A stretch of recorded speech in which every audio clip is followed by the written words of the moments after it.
ಸಿದ್ದರಾಮಯ್ಯ ಇಡೀ ದೇಶದಲ್ಲೇ ನಾವು ಸಾಲ ಮಾಡೋದರಲ್ಲಿ ನಂಬರ್ 2 ಸ್ಥಾನದಲ್ಲಿದ್ದು, ದೇಶದಲ್ಲಿ 2ನೇ ಸ್ಥಾನದಲ್ಲಿದ್ದು.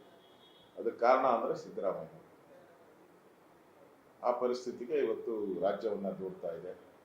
ಹಿಂದೂ ಕಾರ್ಯಕರ್ತರ ಮೇಲೆ ನಿರಂತರವಾಗಿ ಕೊಲೆ ಆಗ್ತಾ ಇದೆ, ಹಲ್ಲೆ ಆಗ್ತಾ ಇದೆ. ಮೊನ್ನೆನೂ ಕೂಡ ಶಿವಮೊಗ್ಗ ಇರ್ಬೋದು, ಕೊಡಗಿರ್ಬೋದು, ಬೇರೆ ಬೇರೆ ಕಡೆಗಳಲ್ಲಿ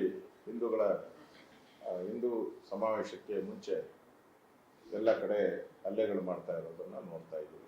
ಈ ಥರದ್ದೆಲ್ಲ ವಿಚಾರಗಳು, ಭಾಳಷ್ಟು ವಿಚಾರಗಳಿದೆ. ಬೆಂಗಳೂರಿನ ಕಸದ ಸಮಸ್ಯೆ, ಮತ್ತು ಕಂದಾಯ ಇಲಾಖೆಯಲ್ಲಿ ಈ ಖಾತಾ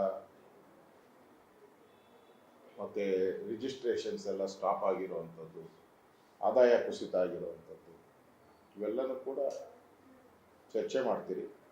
ರಾಜ್ಯ ಸರ್ಕಾರ ದಿವಾಳಿಗೆ ಬಂದಿರತಕ್ಕಂಥದ್ದು. ಮೊದಲು ಕಳೆದ ಬಾರಿ ದಿವಾಳಿ ಅಂಚಿಗೆ ಬಂದಿತ್ತು, ಈ ಬಾರಿ ಅದು ದಿವಾಳಿಗೆ ಹೋಗ್ತಿದೆ. ಈಗಾಗಲೇ ರಾಜ್ಯ ಸರ್ಕಾರ 3 ಲಕ್ಷ ಕೋಟಿ ಹಣವನ್ನು ಸಾಲ ತೆಗೆದುಕೊಂಡಿದೆ. ಈ ವರ್ಷನೂ ಕೂಡ ಇನ್ನೊಂದು ಲಕ್ಷ ಸಾಲ ತಗೊಂತ, ಇನ್ನೂ 1 ಲಕ್ಷಕ್ಕೆ ಜಾಸ್ತಿ ತಗೊಂತಾರೆ.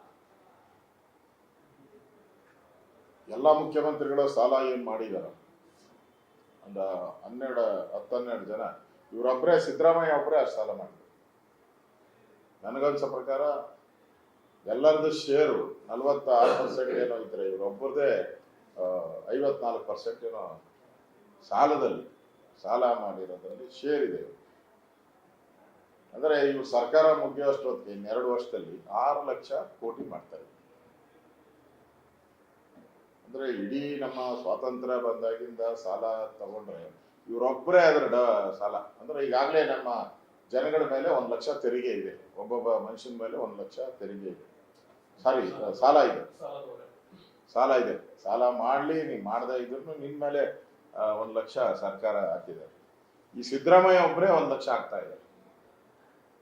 ಅದರಿಂದ ಈ ವಿಚಾರವಾಗಿ ಕೂಡ ವಿಧಾನಸಭಾ ಅಧಿವೇಶನದಲ್ಲಿ ಮಾಡ್ತೀರಿ. ಈ ಸರ್ಕಾರ ಹಾಳಾಗಿರುವಂಥ ಆರ್ಥಿಕ ದುಸ್ಥಿತಿಗೆ ತಂದಂಥ ಈ ಸರ್ಕಾರದ ವಿರುದ್ಧ BJP ತನ್ನ ಹೋರಾಟವನ್ನು ನಾವು ಮಾಡ್ತೀವಿ.